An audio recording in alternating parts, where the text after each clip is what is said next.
Hi friends, welcome to our channel. Brahmamudi serial next ఎపిసోడ్లో ఏం జరగబోతోందో ఈ వీడియోలో చూసి తెలుసుకుందాం. దొంగ మాహిని బెదిరించిన రాహుల్ అసలేం జరిగింది అని తెలుసుకోవడానికి ఈ వీడియోని స్కిప్ చేయకుండా ఎండ్ వరకు చూసేయండి.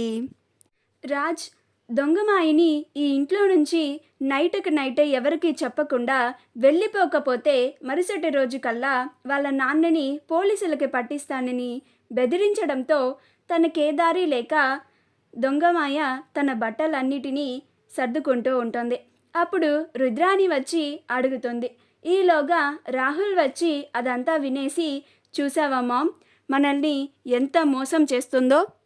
దీనికోసమా మనం అందరినీ నమ్మించి నమ్మిన వాళ్ళని పెళ్లి చేసేలా చేసి నమ్మని వాళ్ళ నోర్లు మూయించి ఇంతవరకు తీసుకొస్తే రేపు పెళ్ళనగా రాజ్ బెదిరించాడని మొత్తం సర్దుకొని వెళ్ళిపోవడానికి సిద్ధపడింది అని అంటాడు. అప్పుడు ఆ దొంగమాయ, నా వరకు ఏదన్నా సమస్య వస్తే నేను ఎవరిని లెక్క చేయను, నేను అంతే అని అంటుంది. అప్పుడు రాహుల్, నిన్ను ఎవరో బెదిరించారని నువ్వు ఇప్పటికిప్పుడు ఇక్కడి నుంచి వెళ్ళిపోతానంటే నేను ఊరుకుంటాననుకున్నావా? నువ్వు వెళ్తూ ఉంటే చూస్తూ ఉంటాననుకున్నావా? నువ్విక్కడి నుంచి అస్సలు వెళ్ళలేవు.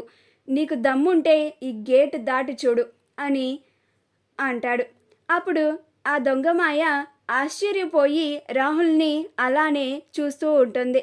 అప్పుడు రాహుల్, నువ్వు ఈ ఇంట్లో నుంచి వెళ్ళిపోవడానికి ఒక్క అడుగు బయటకు వేస్తే నేను బయట నా మనుషుల్ని పెట్టాను. నువ్వు ఇంట్లో నుంచి అడుగు పెట్టిన మరుక్షణం వాళ్ళు నిన్ను చంపేస్తారు అని అంటాడు.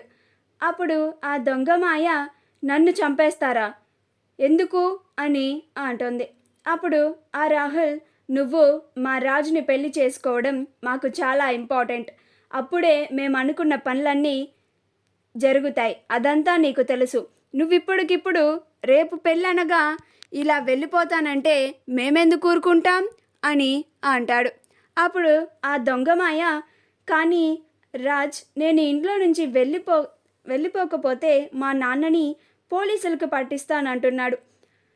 ఈ ఇంట్లో నుంచి వెళ్ళిపోతేనేమో ఈ రాహుల్ నన్ను చంపేస్తానంటున్నాడు.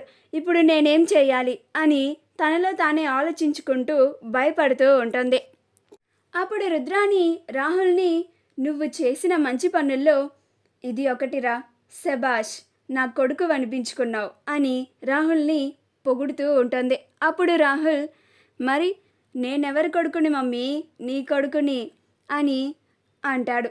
అప్పుడు ఆ దొంగమాయ, ఇద్దరికిద్దరు సరిపోయారు, మధ్యలో నా ప్రాణానికి వచ్చింది అని వాళ్ళని తిట్టుకొని అక్కడే కూర్చొని, ఏం చేయాలి ఇప్పుడు, నా పరిస్థితి ఏమిటి, నేను బయటకు వెళ్ళడానికా లేదు, వెళ్ళకపోతే ఆ రాజ్ నన్ను ఏం చేస్తాడో కూడా తెలియడం లేదు, మా నాన్నని పోలీసులకు పట్టిస్తానంటున్నాడు, నేను ఇంత కష్టపడుతుంది మా నాన్నని విడిపించడానికే కదా అని చాలా భయపడిపోతూ ఉంటుంది.